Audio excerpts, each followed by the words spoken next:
Alright, so this video is based on a report on the gender wealth gap between men and women, of course, in the medical industry, different medical professions.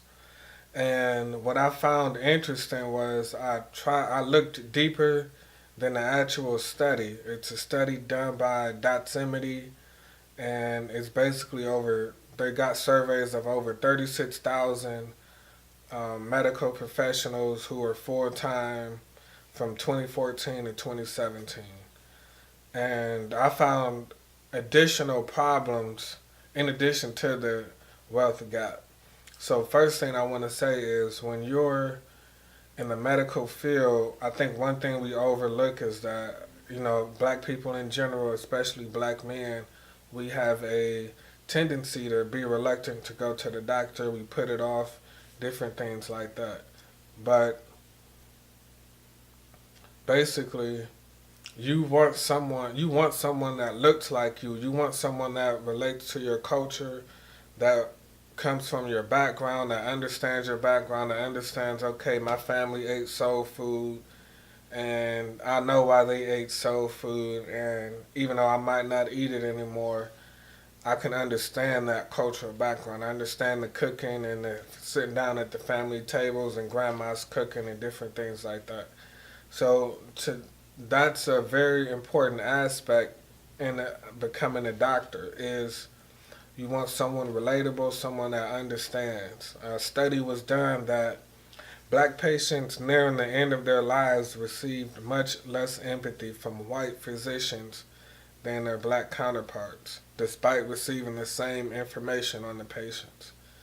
In a more disturbing study, half of the medical students at a university in Virginia falsely believed that black patients' blood coagulates faster than that of white patients, and that black people have more tolerance to pain than whites. And we know that goes back to slavery. That goes back to the book Medical Apartheid by Harriet Washington. Everyone should read that book.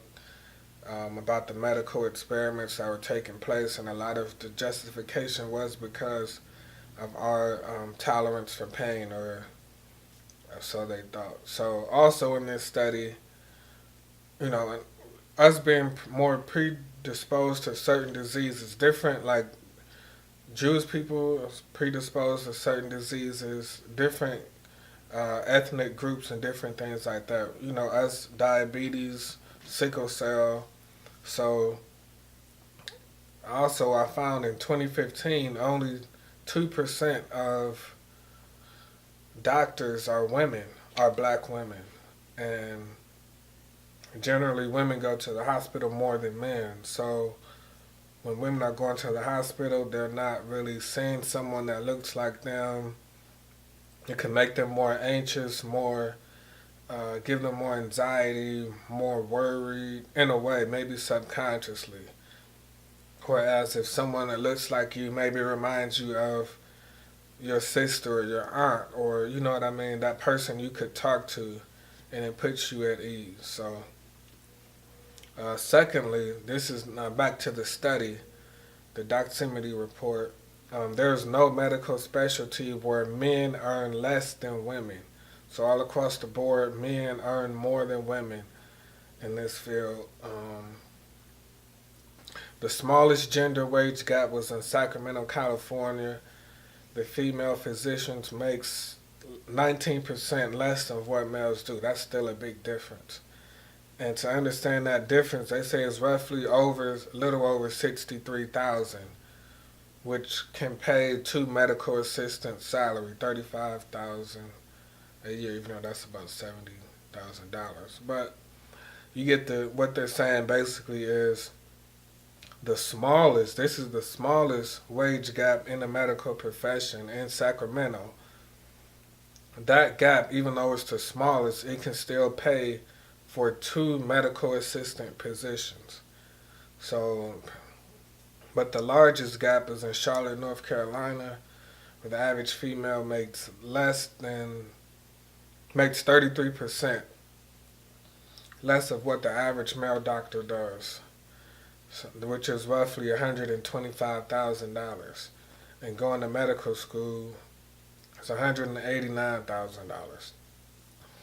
The average, the average medical school graduate left with debt of $189,000. So the gap is so wide. In Charlotte, North Carolina, you could basically pay for people to go to med school and still have roughly $60,000 left.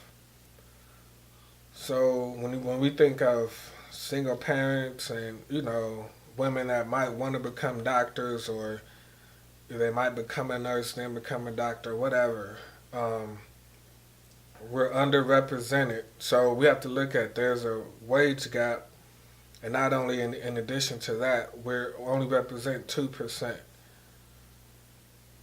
Yet there's 40 million or so black people or something in America. So that's just as telling to me as the wage gap, if not more. And lastly, this is my opinion, I feel that if men are working construction jobs, and it's, if they're trying to justify that men can earn more because we're physically stronger, different things like that, women are more empathetic by nature. Scientifically, they're more empathetic, and women should make more in fields that require more empathy if men make more in fields that require more strength. If we're going to justify that, we have to justify that in the medical industry, where empathy is probably at the top of the list, near the top of the list, then why are women making less all across the board? That doesn't make any sense. So that's just something I want us to think about. And I don't know how we begin to fight that issue, but you can share this video, bring awareness. What do you think? Should women make less than men in the medical field? If you feel that way, you have to explain it. And I think they should make more, not the same, because women are going to have that empathy, that nurturing, especially the black woman. So let me know what you think. Should they make less, the same, more? Why or why not? And how can we get more female African American women that are black doctors? Because 2%, that's very, very low. And all of these medical professions, they were over 100,000 as far as the salary. So if we're making 33% or 19% less than that, even though it's a good amount, it's going to, if these black women have children, it's going to affect their children's life. You know what I mean? Because that's money that, on average, 125,000 the largest got, or 63,000. With the 125,000, they could send their sons or daughters to med school off the money that they are basically losing out on. They could continue, keep the doctors in the family, pass the knowledge down, different things like that. So let me know what you think. All right.